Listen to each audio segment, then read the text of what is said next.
Hello from SheNature.com. This is Mark Josie. Today I'll do a little video doing a mini review and also a chronograph test with this rifle, the D-Boys KAR98. The D-Boy KAR98, and it's actually a very nice replica with fake wood. So yeah, you can basically see it's very authentic looking. And the first time I handled this rifle, when you hold it, even if they fake wood and then you hold it, it's kind of really tricked you out. It's really real looking. The wood is like really nice, and I mean the fake wood is really nice. It feels so good in hand. And also I find that after months of playing, there's a problem with the shell ejecting part. When you try to eject the shell, okay, the shell just stuck here and will not come out.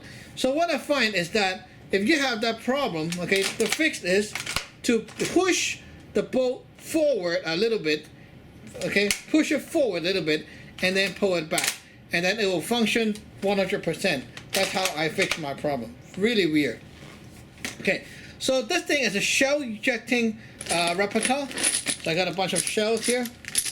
Okay, so all these are metal shells. They're not really the best shells. They don't really last long, so get a bunch of them just in case. And the problem is there's also an O-ring inside the shell, and those O-rings, they will wear out or sometimes even pop out. So yeah, you see there's an O-ring inside, the black O-ring, and what you do is you just take a BB and put it on the top like so, and then push it in.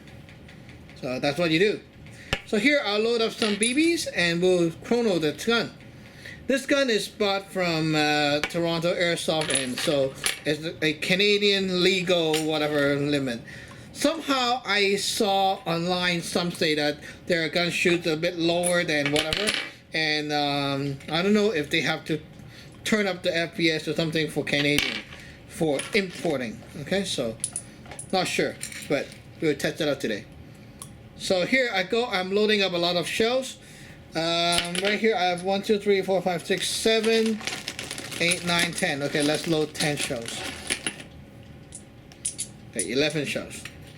You can load about 5 or 6 bullets or shells into the gun at once, but usually I'll load 5, because if you load 6, sometimes it's kind of too packed up there and the gun won't function properly. Yeah. And the shells, I can say that the more you use them, the less tight they are. So yeah, there we go.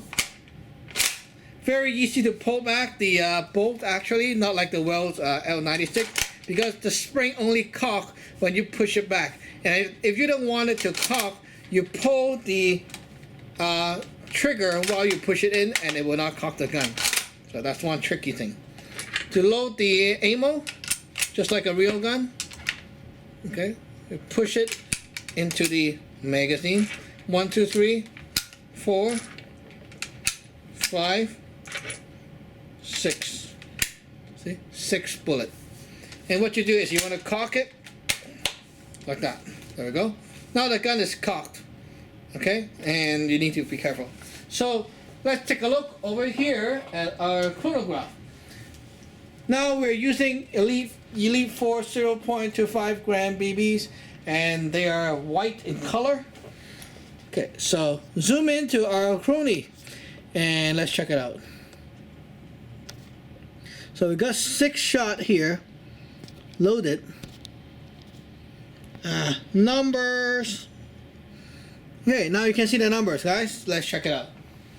I'm standing at about 2 feet away from the chronograph.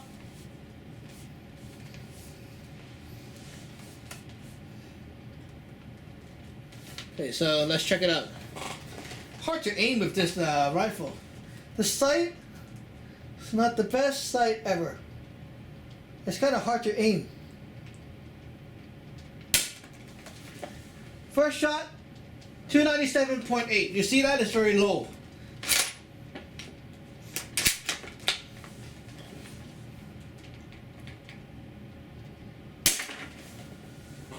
$268.8.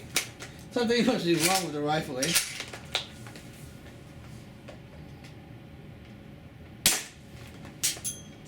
282.5.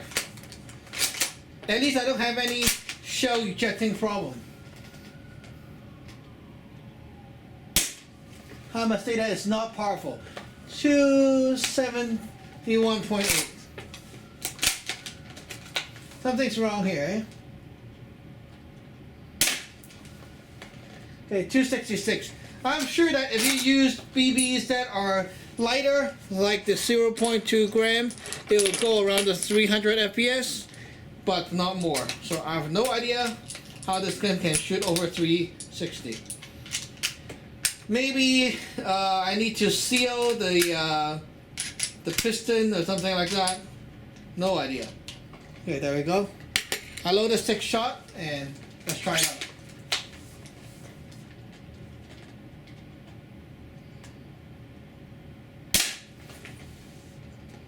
.6. Still good. I don't have one problem with the shells ejecting. It's getting more powerful. 291. Okay.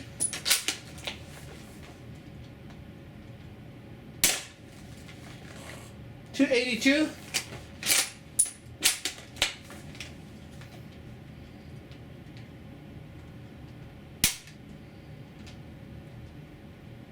Okay. This could be a delay shot, not sure. I fired and nothing happened. And obviously it's not. So I eject that. Okay. One of the bullet failed to fire. 247. Okay. So something must have gone wrong somehow. And here's my last shot today.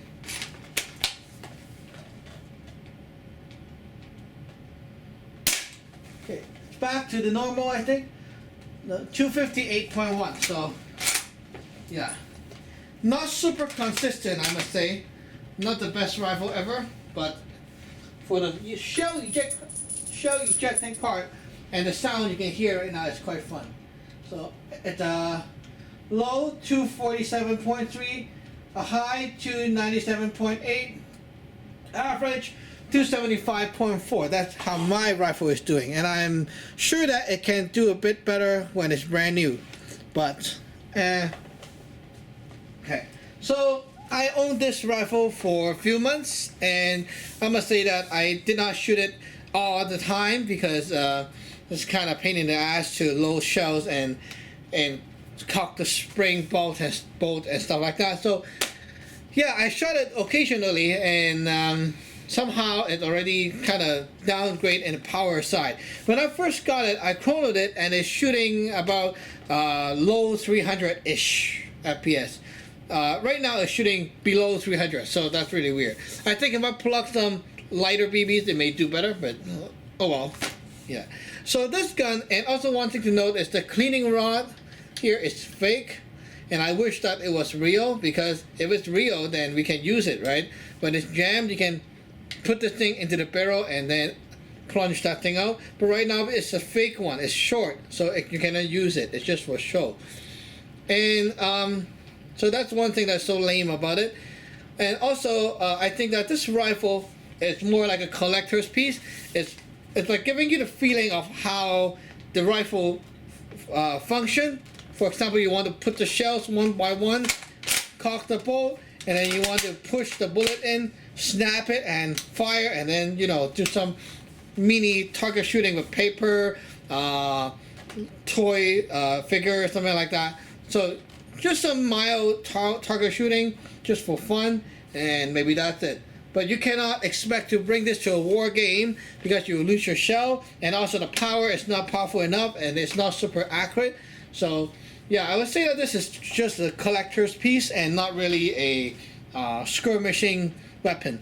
And also it's not very high end, of course, given the price, and the shell ejecting stuff is more for show. And so it's kind of fun to play around with the bolt, the ejection and stuff like that. But other than that, as you can see on the chronograph, power is not very powerful and it's not very consistent.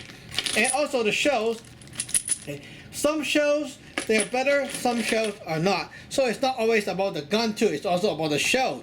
And the power can vary because of your shells. It's worn out, or some shells are too tight, and stuff like that.